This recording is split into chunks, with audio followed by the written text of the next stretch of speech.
Welcome everyone to today's video. My name is Dimitrov from the DimitrovBoelee piano duo.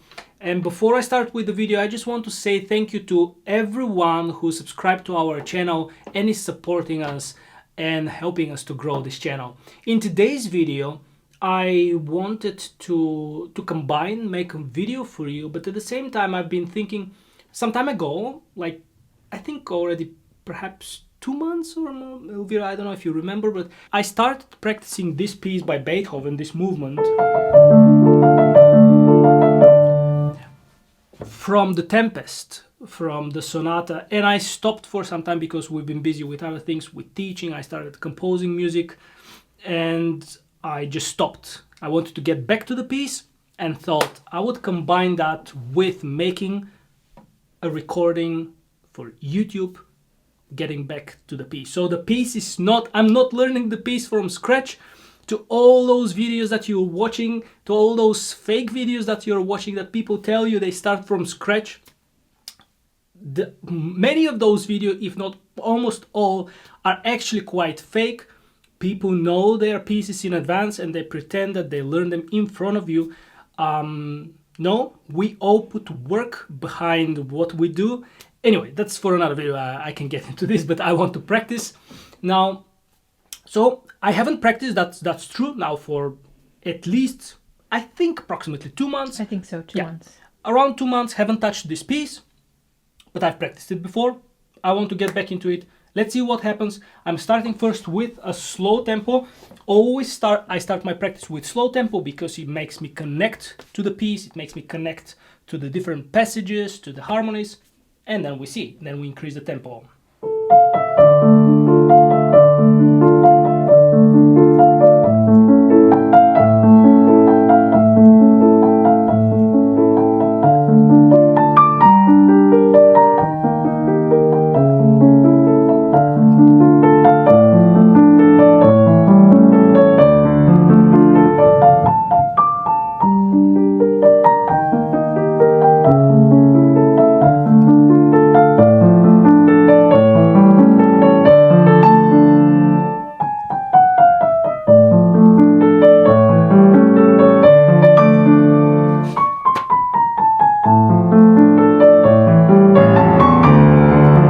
So I want to work immediately on this first section. I want to, since in slow tempo, I really know the notes, I want to start immediately practicing in a faster tempo. That's what we explain and I explain to my students.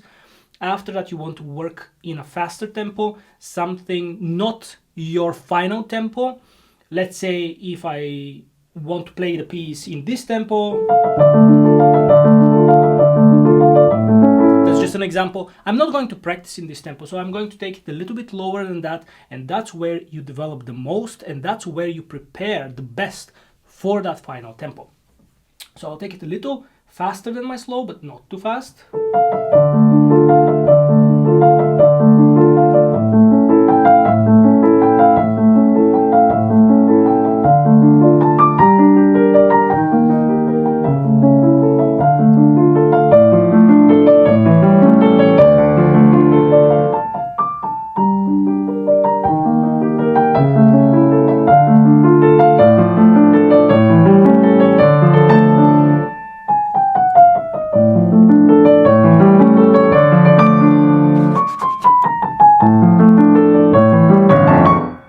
That's a dangerous point because the left hand needs to jump. So if you make some kind of mistake like this, immediately fix it.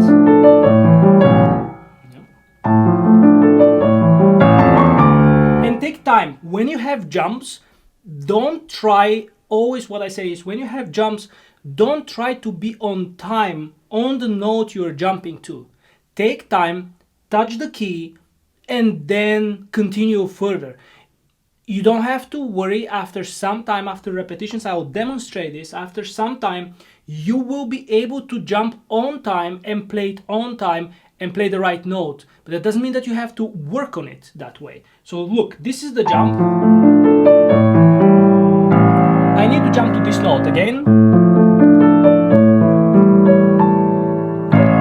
From this to this, I have to jump an octave. So what I'm going to do is this exercise. You See, I touch the key again. So do this a couple of times, and then risk it. At some point you can risk it. Don't touch the key, just jump and play, of course, and see. It might work, it might not work, it doesn't matter. It works. Then do it again to see if it's not an accident. Then again, if it's not an accident. Okay, so far it's good. If you happen to play not the A but another note, don't worry, go back to the exercise and again, take the time, touch the key, play. That's what you have to do. Let me try now slightly faster because I feel comfortable in this.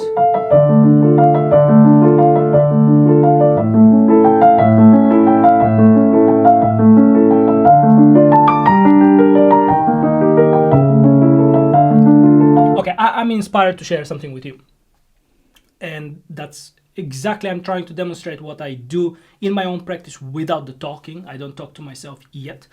So what you have to, you don't have to do that, but what I'm inspired to do is decrescendo, and I'll explain. It's very beautiful if you start the piece and decrease in sound within the same harmony. We have this, then again, and then decreasing in sound, then more, decreasing, and then for the first time crescendo. So that I find extremely exciting. We have 1, 2, 3 times, 3 blocks, 3 motives of decrescendo, at least that's how I feel it, and then on the 4th we have a crescendo. I'll demonstrate it, look, and I will mention exactly when the new decrescendo starts. So we have the first, then the second motive with a decrescendo, then the third, and now on the 4th we're going to get the crescendo. And now I will do that without me talking. So 1, 2, 3 times, 3 different motives of decrescendo makes the piece go and float and makes it exciting, and suddenly we go into a little bit of a crescendo, and that makes it so interesting. Listen to that.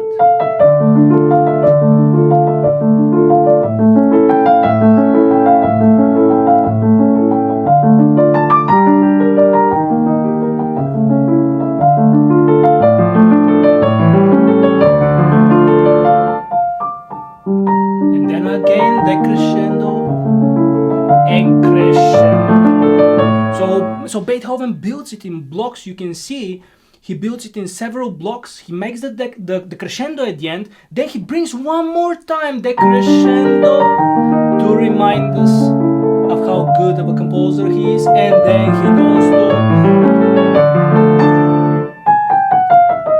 and one more time crescendo. How many times Beethoven to suddenly... he brings it to something very, very different. So he builds all this tension by decrescendo, decrescendo, decrescendo, and then at some point a little bit of a crescendo. Then he says no, then he says yes, then he says yes again, and then really yes with. So that's something that I was really inspired by when I was practicing this piece, and I will try to, without me talking, I want to do all this because I'm coming back again into the piece. I want to do this section with you knowing those things. I will try to just play and see what happens.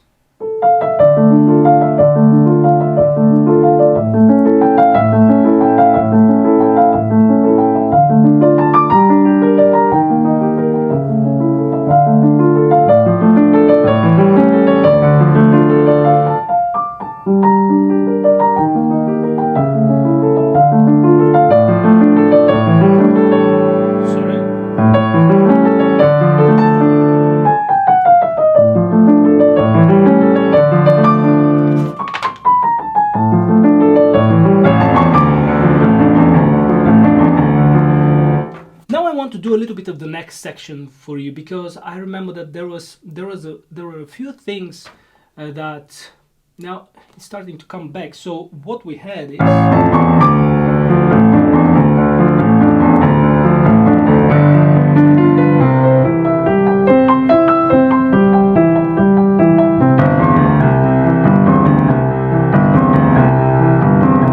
so here, if you're practicing this, because I know that there will be a lot of people who love this piece, and I understand why. When you come to the melody, because remember, that's the melody that Beethoven introduced for the first time in the right hand. It comes back in the left hand. Make sure that your right hand is very, very fragile and very light. Even though we have 40 in the score, and I understand this is a powerful moment, keep the right hand light, because otherwise you will get... I really dislike that, so what I try to do is to really balance it by having this as soft as possible. Listen.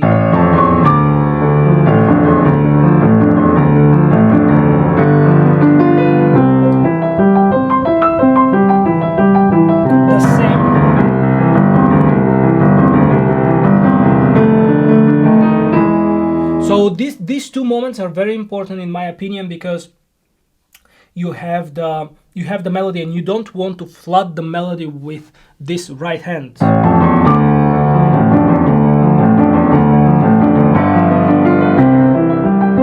And here, in my feeling so far, I'll work now on the piece, I have the feeling that we get this forzato, and then to withdraw a little bit and make it a little bit lighter, the movement going, instead of... I find this to be not so beautiful, because we've got the harmony, we heard that we're in C major, so what we're going to do is this forzato, we resolve it, and then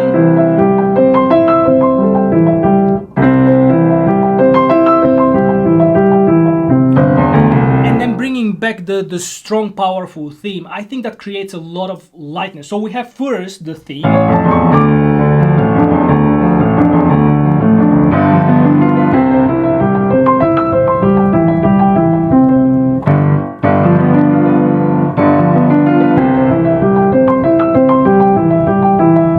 And then again the theme.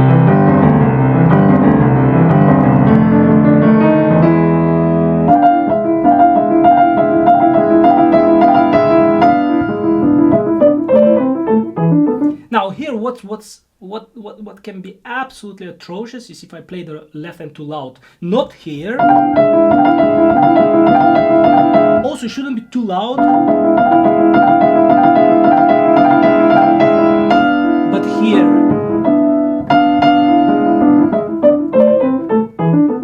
So one of the most difficult things in this piece is left hand. If you're able to do your...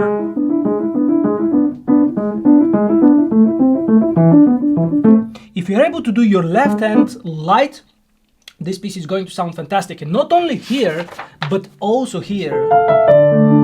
You don't want this.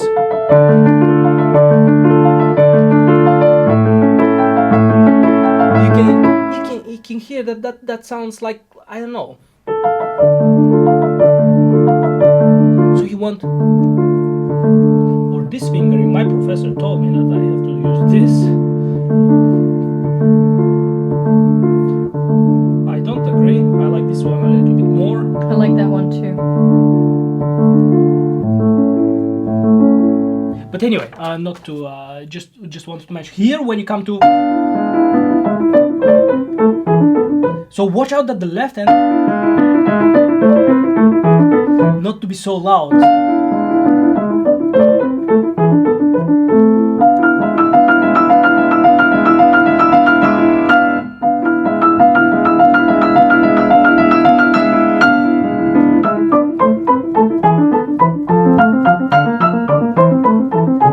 Yeah, here, left hand, left hand.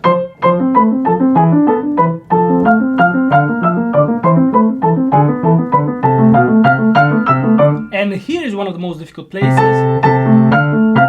to be light.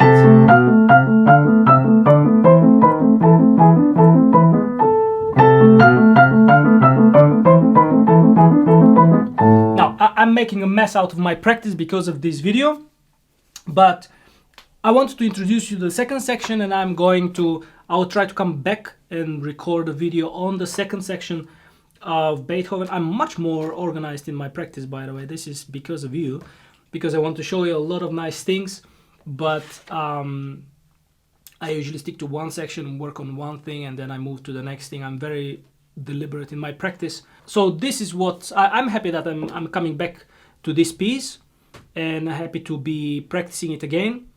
If you have any questions, like always, about this piece or any other piece or passages, we would be happy to hear from you. And we want to start making videos where you send us some of your playing. So if there is any one of you, you can message us on Facebook or here in the comments.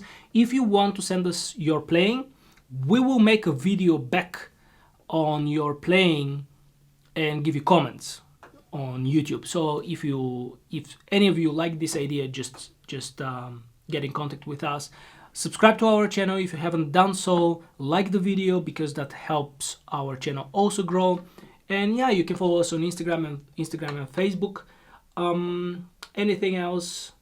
No, for me it was recording. A pleasure recording this video for you. Thank you so much for watching, and we will see you next week again.